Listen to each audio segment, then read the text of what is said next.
2022, et c'est un peu l'entrée, en quelque sorte, de ce qui pourrait être le cas en 2023.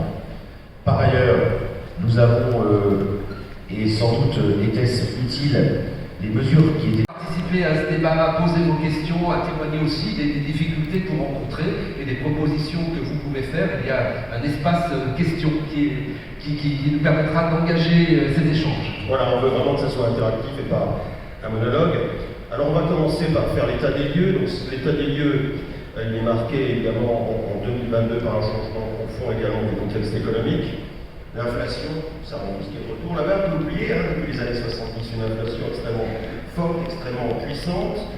Les prix de l'énergie, je disais, qui explosent, qui sont aussi, on se rend d'accord, le symptôme d'un marché ultra-libéral dérégulé, dans lequel, effectivement, ces prix aujourd'hui mettent en difficulté les collectivités.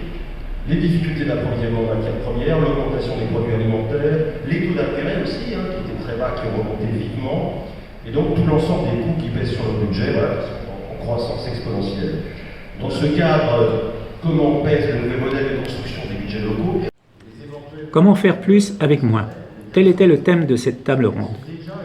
En 2022, les collectivités ont enregistré des augmentations de charges importantes, notamment liées à l'inflation, plus 6,2%, l'énergie, plus 19%, les produits alimentaires, plus 11%, ainsi que le point d'indice pour les agents municipaux, plus 3%.